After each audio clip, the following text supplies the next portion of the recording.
nightmares.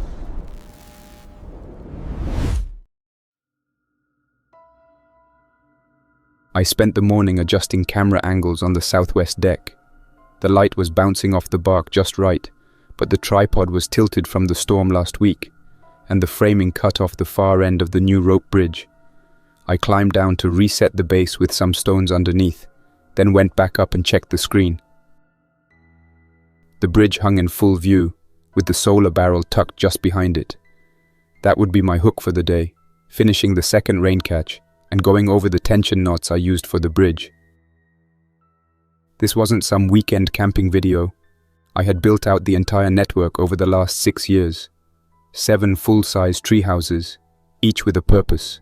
Storage, sleep, filtration, workbench, staging platforms, all linked by corded walkways, planks, and counterbalanced lines. The trees carried the load and gave cover. I designed everything to blend in. From a distance, you would think it was just dense pine. That was the point. The camera battery was good. I clipped on the mic, did a quick scratch test, then stood center frame. Alright folks, today I'll walk you through the final pull on this tension setup, then show you how I added a split barrel up top to double rain collection without drilling into the tree. I paused, looked down at my boots. There was a smear of something across the toe, mud or squirrel blood. I wiped it on the bark and kept going. If this works, I'll do a side-by-side filter test next time. Let's get started. I didn't go to film school or learn editing in a classroom. I just lived out here long enough that people started asking how. One of my earliest videos was a quiet one. Just me showing how to build a dugout shelter in less than 12 hours using a folding saw, a trenching tool, and a tarp. No music, no narration, just work. That video hit 8 million views in a year. My next one, on water sourcing from buried seep holes, passed it. By the time I built the first full treehouse and showed it off in parts, I had a following big enough to pay for better gear, backup batteries, proper ropes, and reclaimed lumber. I made enough to stay out here full time. My dad started it. Not the channel, this way of living. He raised me out in the mountains during most breaks and every summer. He worked a normal job back in town, but every chance he got, he brought me into the bush. We tracked mule deer in the rain, fished lakes so cold your hands went numb before you touched water, and slept through winds that broke tents in the valley below. He never yelled when I made mistakes. He just waited. Let me learn from cold boots and sore backs. The first time I got lost, I was 12. Went off trail chasing a squirrel with a pocket knife. Took me 7 hours to find my way back. When I finally returned, he was stirring a pot of something over the fire like nothing had happened. Just handed me a tin cup of stew and said, "Don't do that again." I never did. Now I wake up before dawn, roll off a cedar-blanketed bunk, and step out barefoot onto a wood slat deck 30 feet above ground. Morning coffee is boiled over a single burner flame while the mist rolls off the lower canopy. I check the game cams. Look for signs of activity near the snare lines. If I'm lucky, I'll have rabbit or squirrel by noon. Sometimes nothing. I never take more than I need. I don't leave bait out for fun or cut trails unless I'm setting a clear path. These woods heal slow, and I treat them like they belong to someone who's not here yet. Midday, I film B-roll, rope knots, reinforcement footage, tool handling close-ups. Then I hike out to check the older platforms. I'm working on adding a hoist system to House 4 for heavier loads. It's not urgent, but I want to be able to lift more without wearing out the cord. I stop for lunch near the east catchment, clean the small perch I trapped, and smoke the meat in a barrel lid I turned into a stove drum. Back at House 1, I plug in the inverter and transfer video files to the laptop. Editing is slow with no fan, and I have to limit render time so the battery lasts through the night. I pick a track from my usual library, cut together a teaser, and schedule it for upload next time I head into town. Probably next week. At some point that evening, I'm flipping through comments on a backup app I use offline. There's one under the last rain filter clip. "Love the peace out there.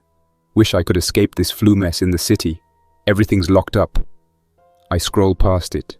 Another person says something about panic buyers. Then the signal hiccups. For maybe 3 seconds, a weather alert flashes. Emergency test signal. Then it drops. Screen glitches. No follow-up. I check connection strength. Low but stable. Probably nothing. The wind picks up after sunset.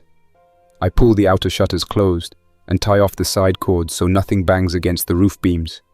I boil pine needle tea, write a few notes in my log about adjusting the cross support on the new platform, and pack the camera gear into its dry crate. I plan to start a Week in the Woods series tomorrow. Full day-to-day footage, campfire dinners, real-time fixes, no edits, just the honest rhythm of a solo forest life. I figure I'll shoot for 7 days straight and post it as one long feature. People like that kind of thing. Makes them feel like they're here, even if just for an hour on their phones. I woke up just before sunrise and stepped out onto the main deck without shoes. The boards were cool underfoot, still holding the night air. I boiled water for coffee and started prepping the camera gear. Today was going to be a long work day. The platform on the west ridge needed structural support redone.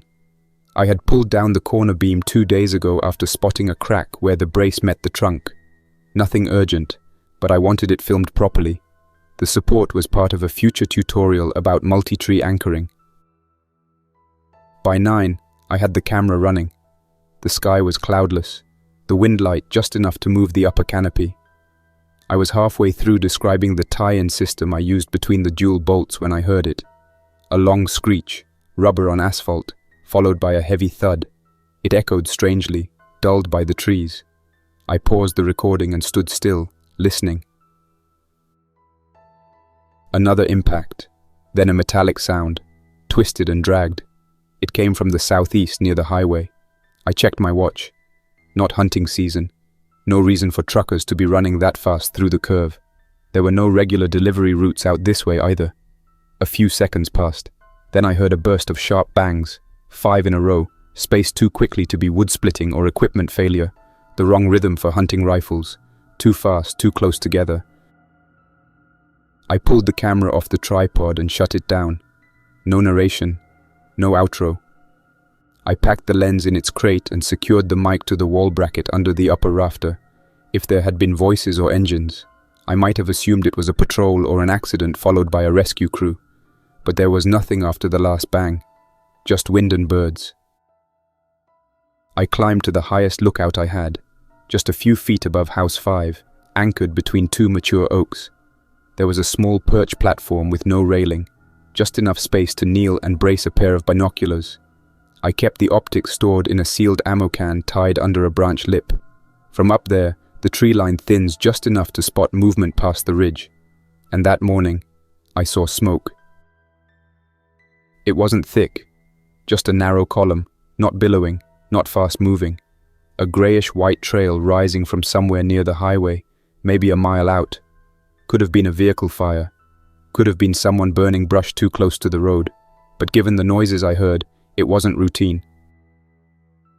I stayed in that perch for 10 minutes. I scanned for motion. Nothing. No lights. No more sounds. I climbed back down without rushing. There was an urge to go check it out, but I kept my pace steady. My dad taught me that the worst decisions happen in the first 30 seconds after something unexpected. People think movement equals control. It doesn't. I waited. Back at House 1, I sat at the small folding desk and turned on the satellite modem. The signal light was flickering, but stable. The laptop took a minute to boot. I opened my browser. A couple of major news outlets loaded slower than usual. Then one of them hit me with a banner right at the top. CDC monitoring neurological outbreak. Public urged to remain indoors.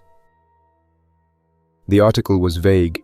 It mentioned sudden aggression, confused behavior, unusual motor function. It referenced a dozen hospitals but didn't name them. There was a mention of Miami, one in Portland, one in Dallas. The phrasing was soft. Isolated events, limited cases, currently under investigation. That kind of language never reassures me. It reads like a press template before a lockdown. I switched over to a forum I visit sometimes for off-grid folks. There were threads already filling up. Some were reposting clips, shaky phone footage, grainy dashboards. One showed a man punching through the side glass of a car with his bare hands. Another clip, even worse, showed a group surrounding someone near a loading dock. No weapons, just biting and clawing. The uploader tagged it as Cleveland maybe. No way to verify. I watched another clip from a roadside camera. Might have been the same highway near me. Hard to say. A bus off the road. Black smoke curling up from under the front axle. A few bodies moving around, some limping. One figure sprinted across the screen and slammed into the side of a vehicle. The feed cut before I could catch more. I closed the browser, sat back, thought about the truck. I had parked it in a small clearing just beyond the secondary trail entrance, maybe 300 yards from house 2. Visible if someone knew what they were looking for. Not covered, not camouflaged. That was fine until now. Not anymore. I gathered a few items, a tarp, cord, camo netting, and a couple of low-cut branches I'd been planning to move anyway. I hiked to the clearing and backed the truck another 50 feet into the trees, using a sloped rut I had cleared for this exact purpose years ago. I spent the next half hour covering the truck with the tarp, layering branches over it, and tossing handfuls of dead leaves across the windshield and hood. I pulled the fuse for the dome light and interior power just to be sure. Then I hid the keys in a hollow notch halfway up one of the red maples to the west. It took me another 5 minutes to climb and wedge it properly into the storage slit. When I got back to the treehouse, I did a full gear check. Ammo was limited, but manageable. I had 37 rounds for the 30-30 lever rifle, 47 shotgun shells, and 81 rounds for the sidearm. I wasn't sitting on a war chest. I had enough for defense or hunting, not a siege. I double-checked the positioning of each weapon across the treehouses. The rifle stayed with me at night. The sidearm was in a dry box in the sleeping loft. The shotgun hung under the east platform's bench. Food wasn't a problem. I had about 7 days of canned and sealed goods in house 1. More scattered between the other treehouses. Snares, smoked jerky, dried berries, mixed nuts, and grain packs. Water was plentiful. Rain capture barrels at 3 points, plus the gravity-fed filter setup in house 4. I didn't need to leave. That night, I cooked a small trout I had caught 2 days earlier, ate it with rice and spruce tips. Nothing spoiled yet. Power came on through the inverter just long enough to do a basic file cleanup. The internet signal dipped twice while trying to refresh a page. Eventually it timed out. The last message I saw was a pinned update from a newsfeed saying, "Federal response underway, stay indoors." No real answers. Just the usual. Keep calm. Wait. Avoid panic. I wasn't panicked, but I wasn't stupid either. I knew how fast systems collapse once enough people stop moving the right way. Food trucks stall. Fuel shipments get redirected. Clinics run out of beds. Police get overrun. And if whatever was happening involved biting, sprinting, and group attacks, then it wasn't just a medical issue. The first full day after the highway crash, I stuck to my usual routine. Woke early, made a small fire, boiled water, checked traps. There was nothing caught, but the bait was untouched, which was still useful information. I looked at the sky from the east watch deck. Clear, dry air. No smoke. No faint scent of burning rubber. Just the same haze that builds naturally from temperature shifts across the hills. From up there, I could see the treetops for miles. Nothing moved that didn't have feathers or fur. Back at house 1, I powered up the modem again. Signal was weaker, 2 bars, fluctuating. It took nearly a full minute for the landing page to load. One of the news tabs was stuck buffering. Another one gave me a text-only homepage with a banner across the top that read, "Outage affecting digital networks nationwide. Please be patient." I scrolled through what did load. There were headlines, but no real clarity. One mentioned hospital triage issues in multiple states. Another said the National Guard had been activated in select regions, though it didn't name them. I watched a short press clip embedded in a government feed. It had no intro, no clear staging. Just a man in a dark blue suit reading notes at a podium. He looked tired. Behind him were flags and 2 people in medical jackets. The man talked about combating misinformation and keeping calm during a period of elevated behavioral stress incidents. He never used the word virus. He never said infection. He only said that several major cities were experiencing event clusters. I listened to the full 5-minute segment, then rewound and watched again. His hands were gripping the edges of the podium like he needed help staying upright. The rest of the day was uneventful. I spent it checking House 4 for stress on the ropes. 2 of the support beams had sagged slightly from recent windstorms, so I reset the tension and braced the joint with a secondary paracord lashing. It held better than expected. I used the downtime to replace a rotted plank on the upper walkway near House 2, then adjusted the wire tension on the pulley basket that I used to move water barrels from the collection point to the main deck. That night I cooked rabbit, paired with fir needle tea and boiled roots. Ate slowly, eyes on the tree line. I didn't open the laptop again. I figured I'd give the battery a break and check for updates tomorrow. The next morning started quiet. Still no smoke, still no sirens. I powered on the modem. 1 bar. Signal was patchy. I clicked through what few pages loaded. Forums were dead. Social sites lagged out. I managed to load a mirrored copy of a local newspaper's homepage, but it hadn't updated since the night before. A timestamp on the government alert page still read, last modified 4:14. That was 6 hours ago. There was one raw clip that buffered enough to view. A small-town pharmacy with broken windows. People running in and out with bags. Some carrying food. Others grabbing armfuls of bandages or pill bottles. No police presence. No crowd control.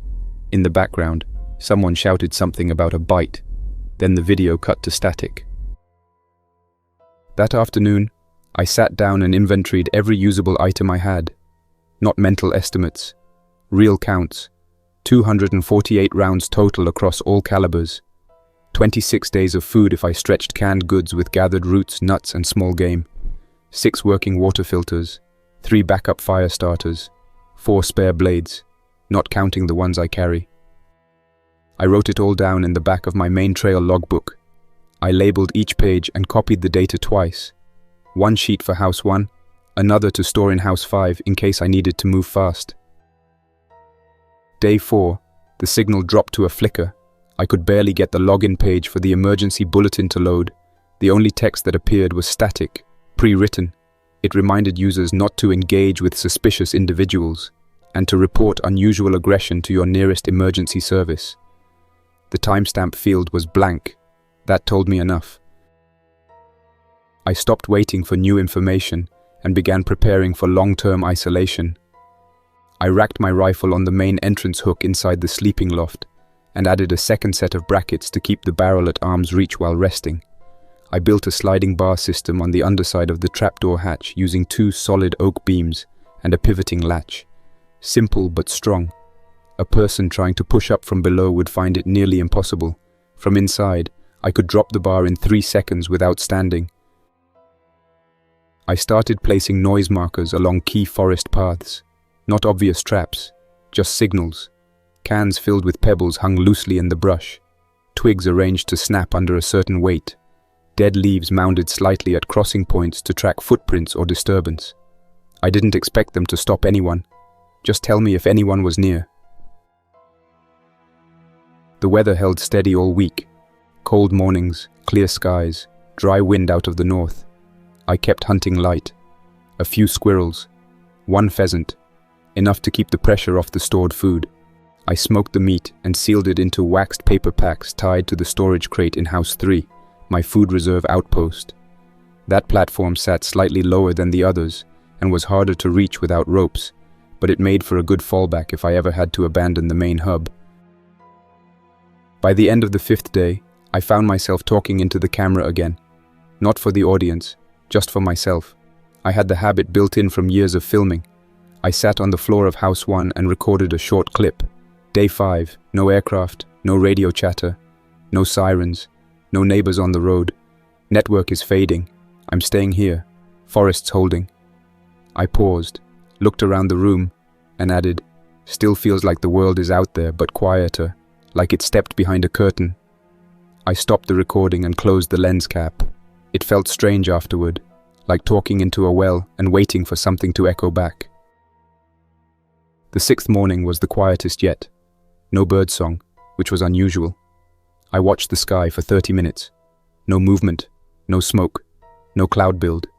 The signal was gone entirely by mid-afternoon. Not just slow, dead. The modem blinked red and never turned green.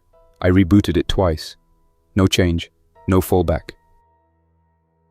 That evening, I checked every connection, every stored message, every downloaded page I had saved offline. There was one last partial update on a government page before it went down.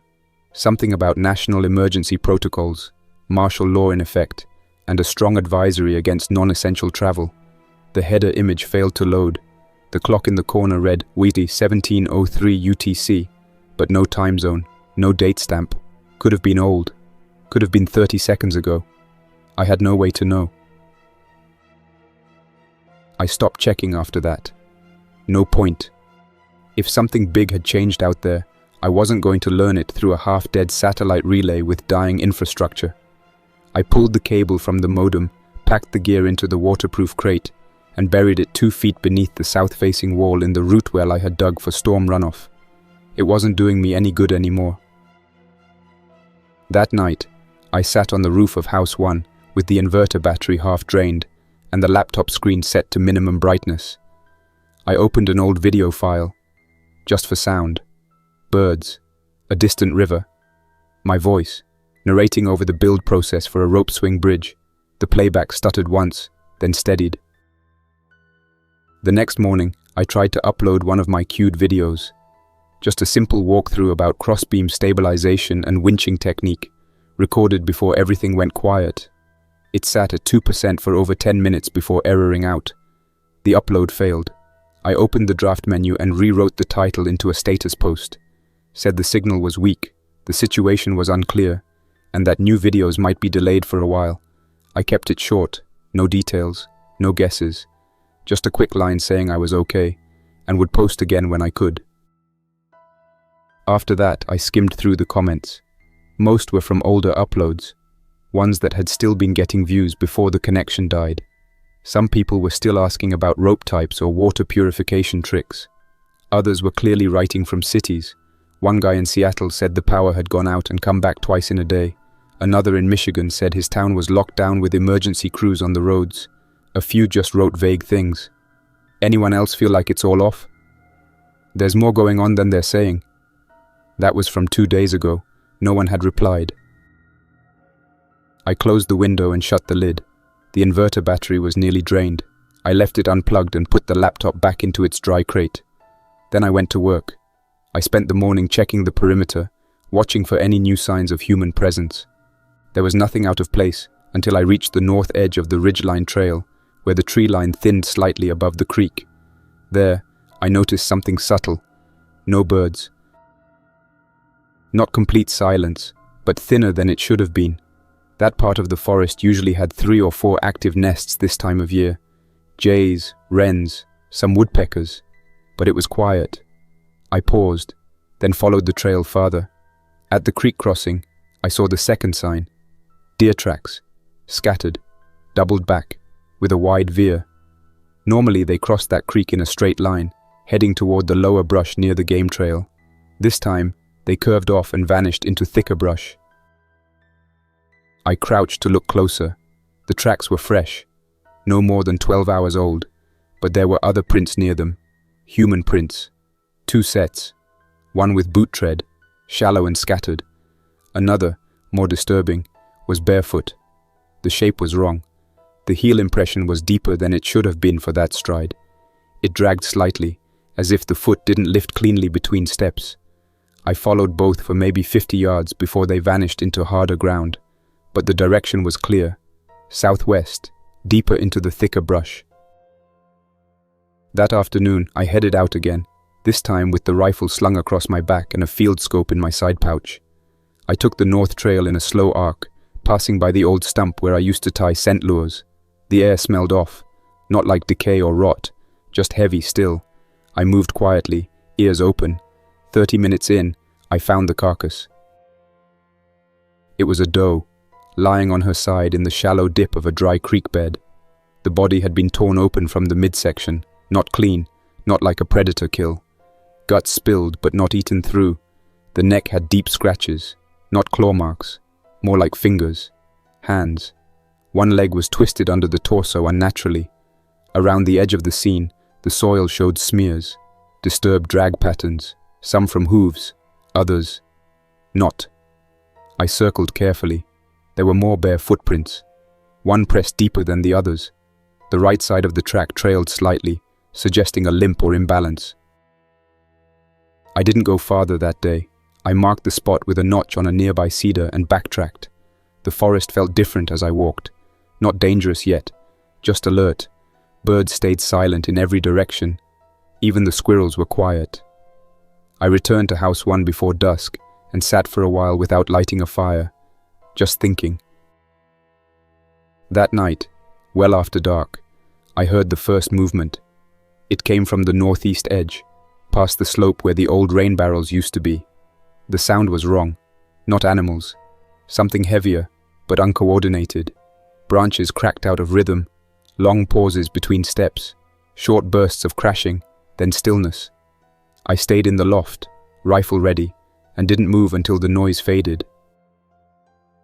The next morning, I climbed to the upper watch point above House 5 and waited. I scanned slowly through the trees using the field scope. Took nearly 40 minutes before I saw it. Movement near the creek bend. A figure, human-shaped but wrong, limping, half-hunched. The clothing was torn, one pant leg missing, the shirt shredded down the back. The skin was pale, shoulders crusted with dried blood or mud. I watched as it stopped near a felled log and dropped to its knees. Then it began tearing at something in the underbrush. I adjusted focus. It was eating something, a small animal, maybe a rabbit, could not tell for sure. But it wasn't biting to kill, it was already dead. The thing wasn't chewing either, just shoving pieces into its mouth like it was following some broken instinct. I stayed silent, watching every movement. It never looked up. I took a small stone from my pocket and threw it, angled wide, toward the far side of the ravine. It hit bark and bounced. The sound echoed. The figure jerked its head, stood up slowly and turned toward the noise. Not toward me. It stared into the trees for nearly a full minute, unmoving, arms slack. Then it walked, unevenly, toward the sound. I noted every detail. No alertness, no caution, just fixation. The thing disappeared into the trees. I exhaled without realizing I had been holding my breath. I descended and circled wide to reset my outer traps. That night, I didn't sleep much. On the 7th night, the trapline near the old firewood stash snapped. Not a twig, a full spring line meant for medium game. I heard the impact and crash of branches. Something large. I waited until morning to check. Just after dawn, I took the southeast trail and approached slowly, keeping to the higher path. I heard thrashing before I saw it. A snare had caught something by the leg. A person, or what used to be one. The figure was suspended half upright, its shin twisted in the cordage, flailing blindly at the brush. One arm hung limp, the other twitched spasmodically, not reaching in any purposeful way. The face was streaked with dirt and dried blood.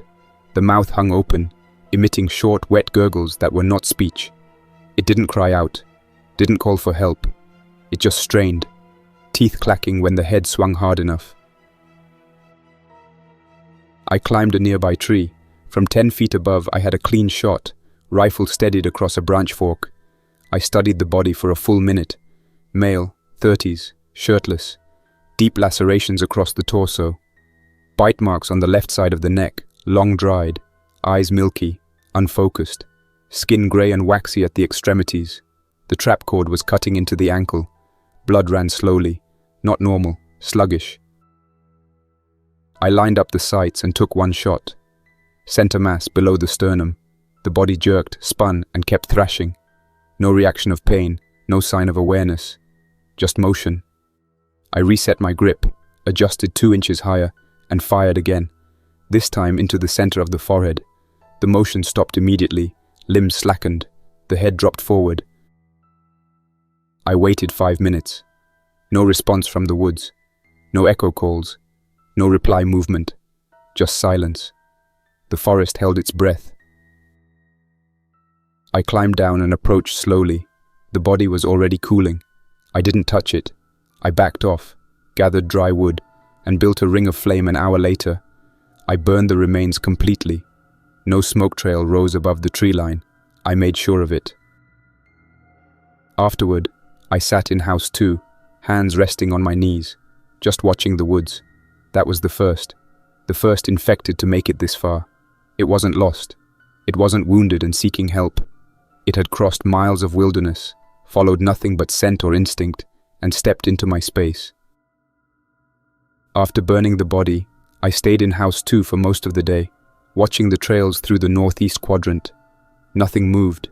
The smoke from the burn had been controlled, low, dry, and tight to the ground. It wouldn't draw attention. I'd learned that from Forest Service manuals and my own practice burns. Still, I left nothing behind. No blood, no cloth, not even bone. When I finally stood and stretched, my knees cracked. I walked a wide arc back to house 1, keeping my movement slow, silent, measured. The snare line I'd reset near the cedar ridge was untouched. No scavengers came for the remains. No insects either. That alone said enough. That night, I sharpened the carbon blades I kept in the gear roll beneath the main bench. Not out of need. None of them were dull, but because I couldn't sit still anymore. My hands needed movement, focus, something other than thinking about the body I had burned that morning. After the first infected showed up, something shifted in my head. I kept telling myself nothing had changed, but that was a lie. It wasn't a matter of if there were more. It was when. The forest hadn't grown louder or more dangerous, but it felt thinner, stripped of its silence.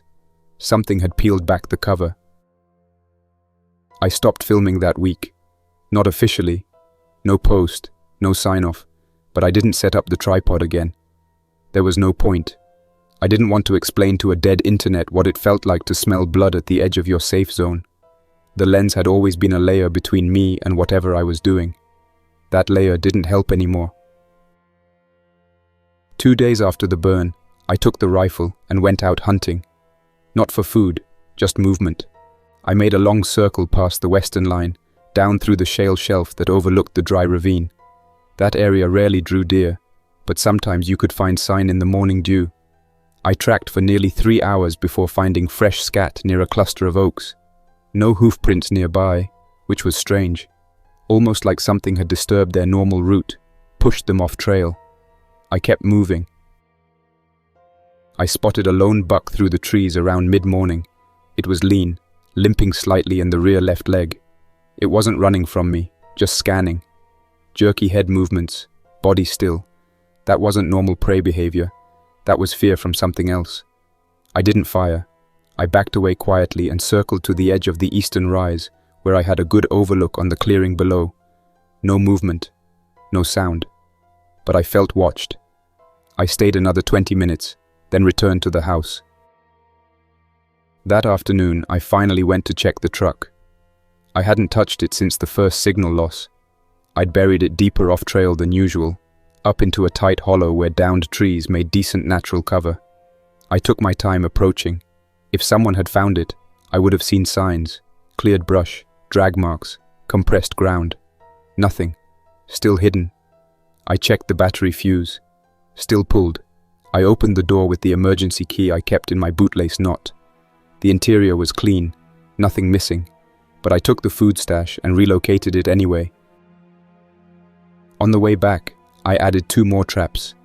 The first was a spring-line snare meant for larger movement, heavy enough to trigger on a person. The second was a blind can alarm with glass shards inside, tied behind a false log near the deer path. Anyone not watching their step would kick it and send noise for 50 yards. It wouldn't stop them, but I would hear it from house 2. By the time I got back, the light was fading. I climbed the southwest rope and paused before entering. Then I climbed higher, to the silent perch above house 5, and watched the forest. I didn't want to go inside yet. Everything felt exposed. I had spent years building this place to disappear. Now I wasn't sure it was hidden enough. That night, I moved gear out of the main house, repacked supplies into split caches and spread them across 4 trees. I stopped using fire inside the house, moved cooking outside to a stone ring 30 yards off in a ditch I had dug years ago but never used. I blocked 2 of the rope bridges with breakaway joints I could cut in seconds. I told myself it was just to buy time. The truth was simpler. I didn't want to be found asleep in one place anymore.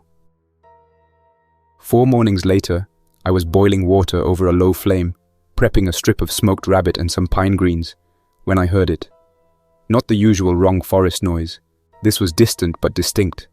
Tires, more than one, screeching for an unnaturally long time. Too long for a brake slide or evasive stop. It kept going, rubber screaming against asphalt in a way I'd only heard on dashcam footage or motorsport clips. Then, a crash. Heavy, deep metal. Not a rollover, an impact. I stood up straight and killed the flame. Just after the first crash, a second hit followed, sharper, angled, then more. Metallic collisions that came fast, uneven. I counted 5 distinct impacts before the silence hit again. Then, after maybe 30 seconds, a burst of gunfire, 3 quick shots, a pause, then 2 more. I didn't run. I grabbed the field scope, slung the rifle over my shoulder, and climbed to the topmost platform I'd built, an old lookout rig 35 feet off the ridge path on the southeast side. It wasn't connected to the other tree houses. I had to climb manually, which I had not done since early spring. When I reached the top, I adjusted the lens and turned slowly, locking onto the southeast highway corridor. From that angle, I could see smoke. Not 1 column, 2. One was darker and thicker, possibly engine fire. The other was grey and fanned wide, like plastic or dry fuel burning. The smoke rose from roughly the bend near mile marker 79. I had crossed that exact stretch dozens of times during resupply runs. The road narrowed near there, flanked by a ditch and a slope. Not many good shoulders, no easy exits. I debated what to do. If there were people alive down there, they might need help. But help meant showing myself, meant exposure, meant risk. If the infected had reached the highway in numbers, then walking into that was suicide. I considered the other possibility. Armed survivors. Desperate, scared, hungry. Some might see me and think I was a threat. Others might see me and think I was a resource. Either way, I had no guarantee of control. I compromised. I wouldn't charge in, but I would get closer, learn what I could, stay hidden, stay mobile. I packed the scope, 2 full rifle mags, sidearm, 1 smoke canister I had made from a salvaged flare shell, and a small field med kit. No food, no tarp. This wasn't an overnight scout. I marked a half-circle path that would let me reach the overlook above the crash site without touching the road. Took me nearly 90 minutes. When I reached the rise, I stayed prone and crawled to a small cut in the brush. From there I saw the highway below. A prison transport bus lay sideways across the center of the road. It had hit the guardrail, twisted, and blocked both lanes.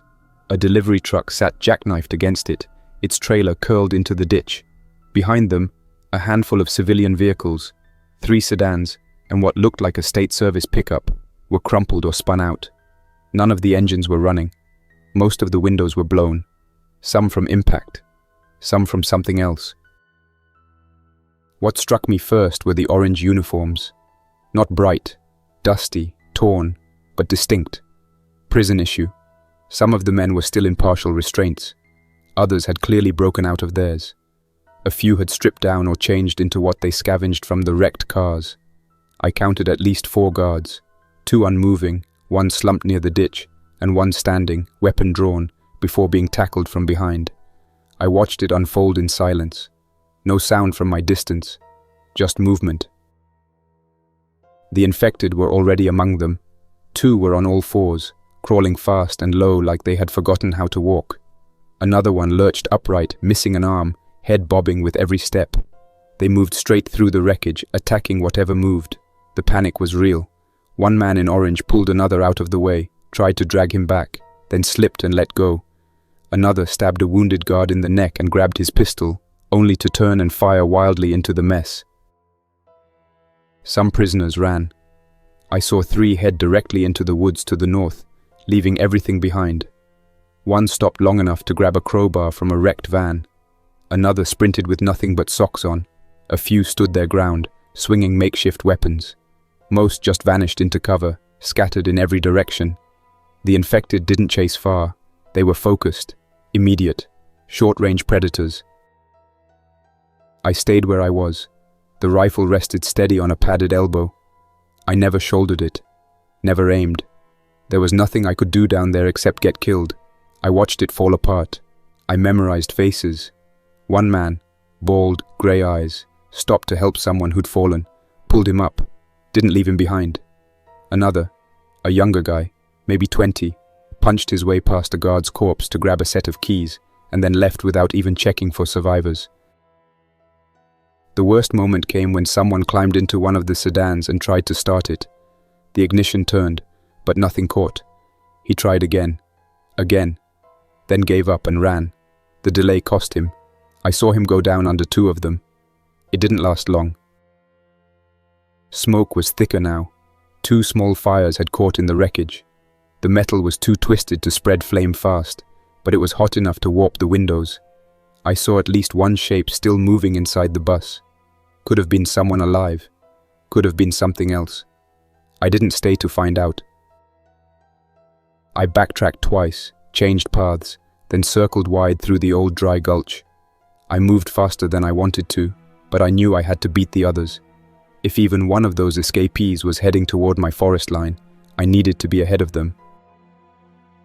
When I reached the southern rope ladder to House 4, I stopped, sat down, wiped sweat from my neck with the inside of my sleeve. The woods were still quiet, no sign of movement, but that meant nothing now.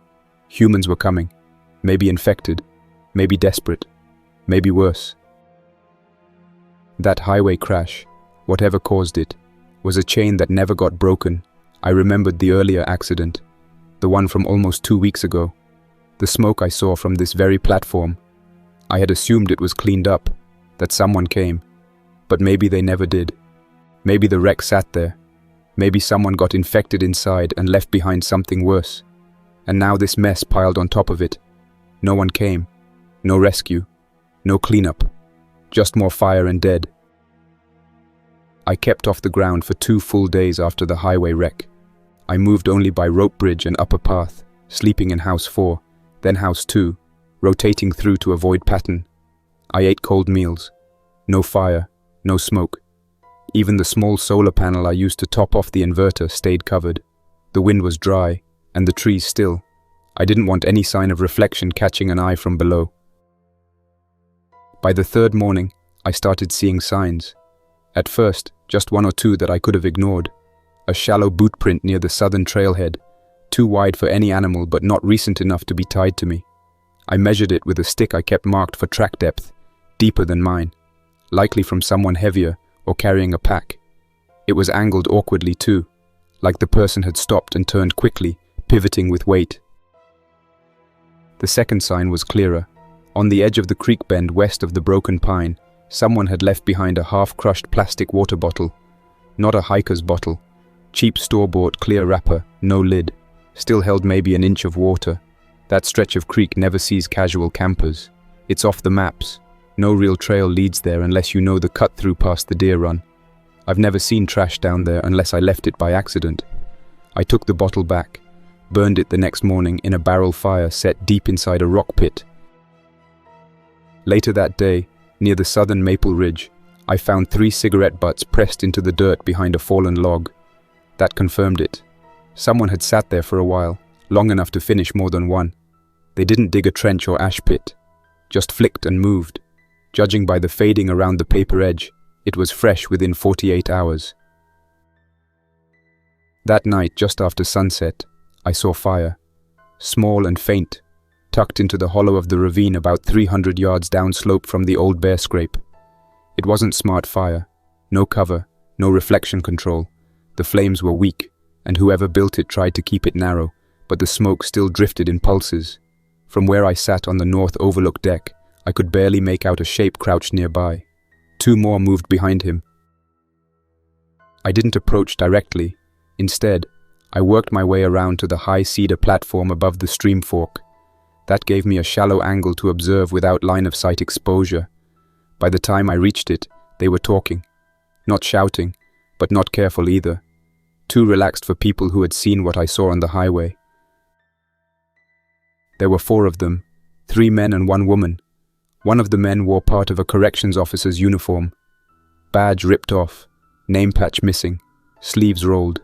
He still wore the belt, though half the gear loops were empty. Another man was shirtless under an orange jumpsuit top tied around his waist. Prisoner, no doubt. Lean build, sunburned skin, a hard limp on his left leg. The third man was in civilian clothes, jeans, stained flannel, shoes that looked like they had been stolen.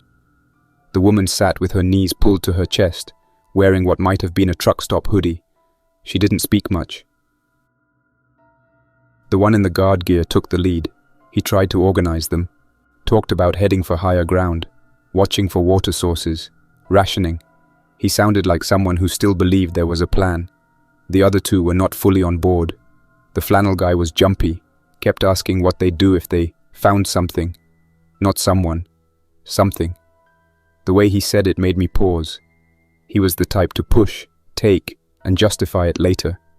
The prisoner didn't say much, just smoked slowly, kept his eyes moving, watched the tree line more than the group. They had food, barely, 2 dented cans, no opener. I saw one of them jam the lid open with a boot knife. Water was low. They passed around a single bottle. No filter, no plan for getting more. The guard said something about a spring he remembered seeing during hikes as a kid. Judging by the direction he pointed, he had it wrong. That spring had dried up 2 summers ago during the fire season. I spent the next 2 nights moving between platforms. I watched them shift camps once, about 50 yards northwest after they thought they heard something in the trees. They had no tents, no bags. Everything they owned was either on them or bundled into a cloth sack that might have been a seat cover. I never heard them talk about the highway. Not once. Either they didn't want to speak of it, or they didn't think anyone else had seen. The infected started circling closer. I spotted 2 on the eastern tree line the second night. One was moving at dusk, staggering with erratic stops, always toward the human scent. The other came at full dark. I watched it crawl into view, pause behind a tree, then vanish into the brush. It never made sound, not until it got closer to their camp. I kept my ladder pulled up. Every platform, every rope. I slept lightly and checked each noise trap before sunup. One of the pebble tins had been tripped on the eastern trail. Not broken, just shifted enough to catch. Could have been deer, could have been one of them. I reinforced the west perimeter with 2 new lines. Tripcord with empty cans, tied low and angled with tension to snap loose if disturbed. I didn't want to trap them, I just wanted to know where they stepped. At one point, while adjusting the cable bridge between house 3 and 5, I dropped a hammer. It hit the deck edge, bounced, and clanged once against the vertical brace before stopping. Not loud, but clear, just enough to carry if someone was already listening. I froze, held position for a full minute. 10 minutes later, I heard whispering from the forest floor. Low voices. One said, "Someone's up there." Another replied, "I told you." Then quiet. I waited in the dark, unmoving. Later that night, I heard it again. Not loud, just a name, spoken softly near the ravine. Tree man. They had noticed. Not my exact location, not my layout, but the presence, the existence of someone above them. They didn't call out, didn't try to find me directly. Maybe they were scared, maybe respectful, or maybe they were waiting to see if I'd show myself. That night, an infected stumbled into their camp. I was already watching from above when it started. The group had built their fire again, low but visible. The smoke had drifted into the southeast brush, and that must have been enough. I saw the figure break from the tree line just after midnight. It moved with a lurching gait, dragging something behind it. A bit of clothing or cord, I could not tell. The one in flannel saw it first. He grabbed a stick and woke the others. No guns, no blades out except the prisoner's boot knife. The infected crashed into the clearing, hit the fire pit, and scattered embers. There was yelling, confusion. The woman screamed. The guard raised a branch like it was a baton and struck twice before getting knocked back. The prisoner stepped forward, grabbed the infected by the neck, and drove the knife in under the chin. A risky move. Bold. He held it down until it stopped moving. I didn't intervene. I had the rifle in my hands. The shot would have been clean, but they handled it. Just barely. Afterward, they left the body. They didn't burn it. They just dragged it 10 feet away and collapsed again. No one spoke for an hour. I sat above, watching the glow of the embers fade. Every instinct told me not to move, not to help, but I also knew this forest better than anyone alive. And now these people, wounded, scared, unpredictable, were moving into it, into my territory. This morning marked 30 days since the satellite signal first dropped to 1 bar. I know that because I've been keeping a record, not just in my field journal, but on the interior frame of House 1. 30 notches carved into the main support beam behind the sleeping platform.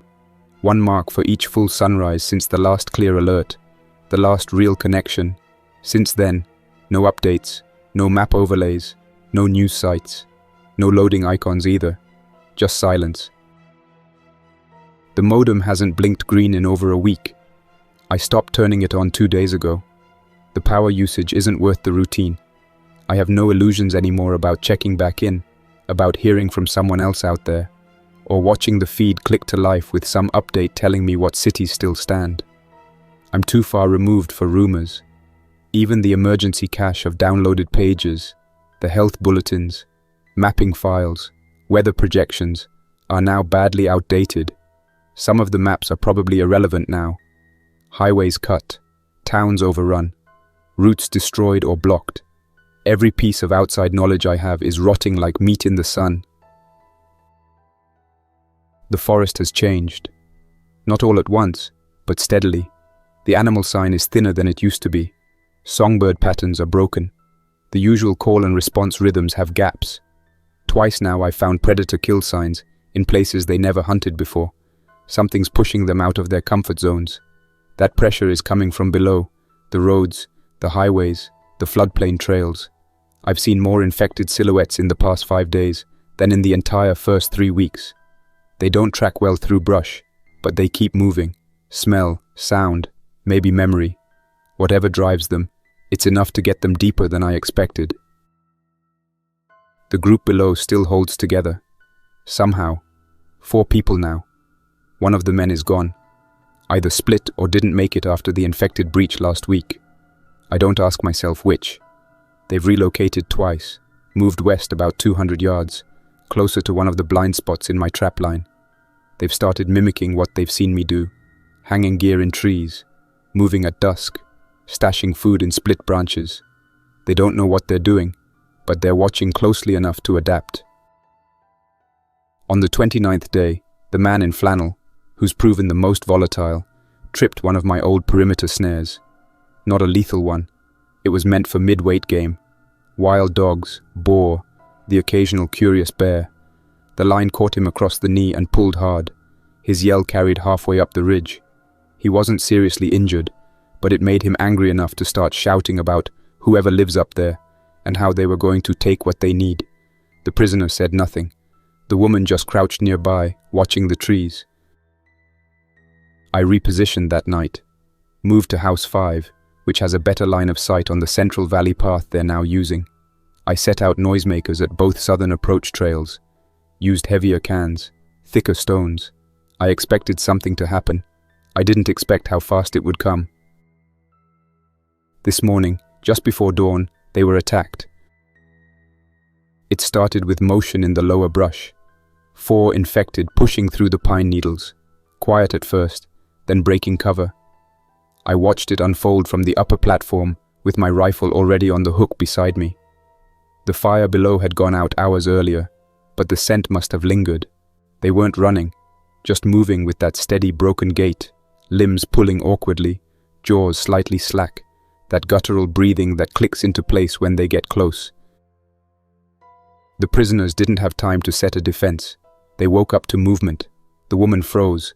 The man in flannel grabbed a rock and backed toward the slope, shoving her in front of him. He wasn't trying to defend anyone. He was trying to make space. The prisoner moved instead, grabbed a stick from the fire pit and swung once to drive the closest infected back. But it didn't stop. I didn't wait. I fired once, high left. The first shot dropped the one closest to the woman. Clean chest hit, angled slightly down. She stumbled and fell, but crawled clear. I reloaded fast, braced again, and fired a second shot, this one catching a second infected behind the guard. They turned at the sound instantly, all of them, including the survivors. They looked up, 4 faces in the early light, one with blood on his chin, one holding a rock, one holding nothing, and one kneeling, eyes locked on the canopy. I fired a third time, on the far infected circling wide. The crack echoed across the trees, then silence. The forest seemed to hold its breath for half a second, waiting to see what I would do next. The flannel man stood up, squinting, scanning. "Up there! Someone's up there!" he yelled. The prisoner didn't move. He just stared up at me. So did the woman. The last infected was gone now, either hit in the gut and limping away or buried under the brush. I couldn't tell. Then came the question I knew would come. A voice from below, unsure but clear enough to carry. "We know you're there. Please. Just talk to us." I didn't come down, but I did step closer to the edge of the platform, enough that they could see the rifle clearly. I kept my face in shadow. I spoke plainly, without shouting. "You cannot camp under my trees. You keep your fires low. You move quiet. You do not touch anything hanging above the brush line. You do not follow me." They stood still. No one argued. Even the flannel man said nothing. After a moment, the woman asked, "Do you know where there's water?" I pointed west. 3 ridges over in the rock basin, you'll see a bent cedar. 200 yards north, there's a spring head. Clean for now. Use it fast. Then I turned and left. No more words. I spent the rest of the day reinforcing House 3. It's the one with the smallest profile and best fallback line. I added another pulley line there, ran an extra length of rope across to the cedar bracket I set 2 years ago. If I need to bug out higher and stay hidden, it'll work. I stored 2 days of food there now, just in case. By dusk, I had moved back to House 1. I opened the dry crate and took out the old journal. 30 marks. I drew a line under the last one and wrote, in small block letters, "Others know. Territory shared." Then I shut the book and sat on the edge of the platform, watching the fire I had allowed them to light in the grove far below. It was small, controlled, set inside a ring I had once dug out for smoke reduction. I never told them to use it, but they found it. That told me they were paying attention, and that they were smart enough to follow signs rather than make new ones.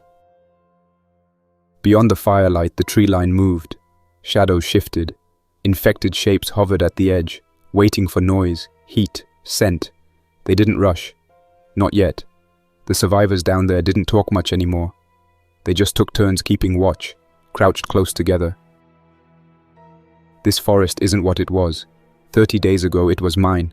A working system, clean routines, safe pathways. Now it's something else. Not ruined. Not yet. But cracked. The outside has bled into it. The disease, the fear, the people.